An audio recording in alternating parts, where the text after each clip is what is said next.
This is not a casual thing. This is not what the average man would do. So many legends and myths walking around. And now we are at another show. This is Allentown, Forks, Delaware military antique show, and we really need specialists about those markings on the tank of the blade.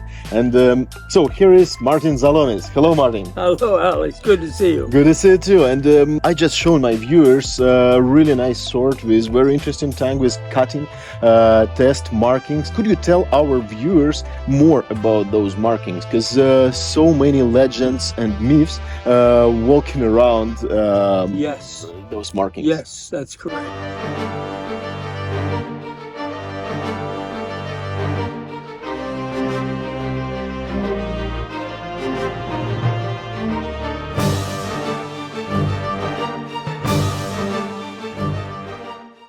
We have to be very specific and exact about this. The bodies that were used to be cut were criminals that were hung in public to deter crime, and they were already a cadaver. They were already dead, and their bodies were then recovered. And in order to keep the sword from being damaged during this cutting, they used a pile of sand, a sand mound.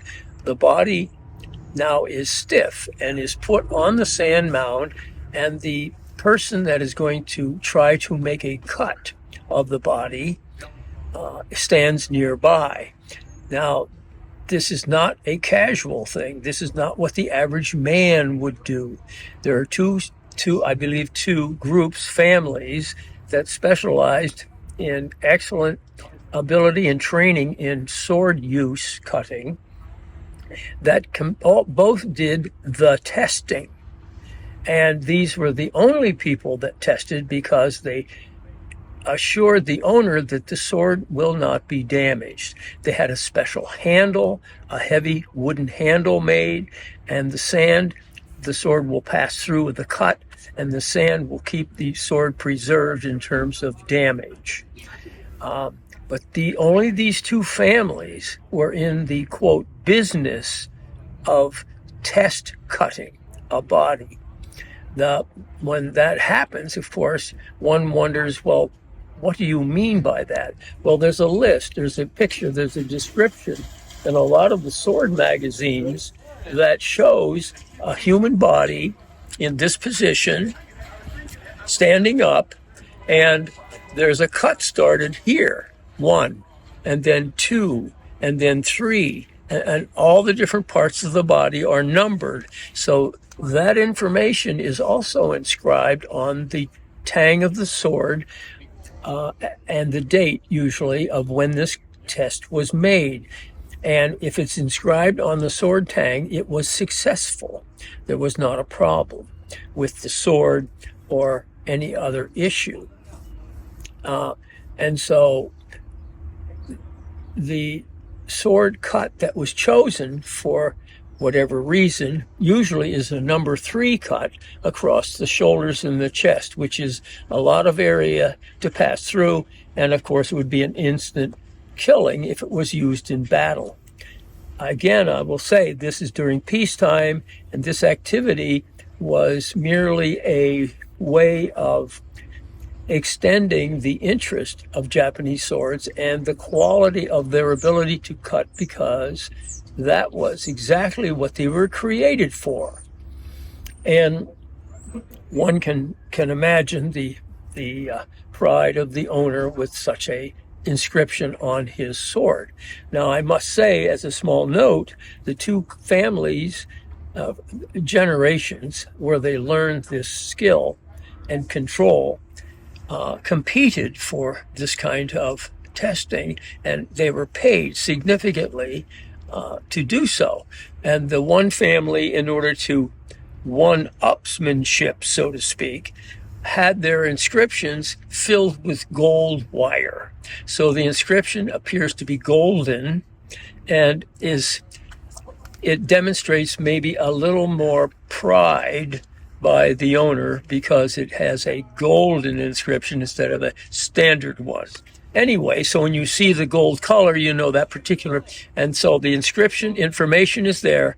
And at the bottom, the person that did the cutting, his name is there. And then at the bottom, there is a symbol that's engraved, spaced away from all this information. That is the family's cow or family's crest, so to speak. A family crest that they would use to inscribe on a sword tang, not a crest that one would have a flag and so on.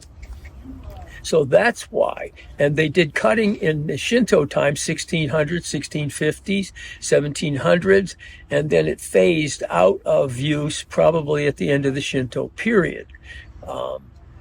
The interesting thing is there's a mistranslation of the sword cutting in this way. The numbers that they use, 1, 2, 3, 4, etc., are chiseled in the Japanese tang of the sword. The word do is body. So it's a number, 3, and then do, the body, and then cut. One assumes when you're using the word do that you're talking about a body cut because their language is contextual, so that a particular subject using a similar character for cutting lumber, cutting trees, testing body cuts, and so on, is the same character, but because of the subject is translated for that particular meaning. And so many people in America, not knowing about the subtleties of Japanese language, make the mistake when there's 3, and because when they use a date character, they would use second, 2, and then the month character. Or the year would be 2 tens, and then the year character. Well, in this case, it's a number, 3, do, and so everyone in America says, oh, that means 3 bodies cut. And that is incorrect. That it should say, because it's of that subject, it says the 3rd cut, because to cut is to choose first where to cut. And so a lot of people, and I ran into this when I was first studying, all the cutting tests I saw, all the cutting tests anyone described, everyone cut 3 bodies. Well, that's an awful lot of criminals being hung, and there's no such thing as having that many subjects to cut. So I asked someone about it, the Japanese, and he says, oh no, they would always smile when someone would mention this. No, that means the 3rd cut, 3rd body cut. So it's in the numbers are written 2 years, 3 years. When it's this subject, it's written 1st, 2nd, or 3rd body cut. So it's not a number, it is a position that is described by the number. And that I've heard that I don't know how many times and of course it's an error. That's a very brief description of what was done and why. And since it's not done a lot, and we don't see a lot of those inscriptions, it's held very high in esteem of the owner and with great pride, because that's a unique experience for that sword to have successfully survived. And this special group, 2 families, were involved. Yeah, and Japanese language is pretty complicated, and you mentioned that I can give you example with your cat. Yes, I explained how this works with my cat to Alex as a secondary help to understand. The cat is Neko, and when there were 3 cats, it would be each ni san. It would be san, Neko, and I said that to my Japanese teacher, and she said to me, "That's incomplete. You need to qualify what you're talking about."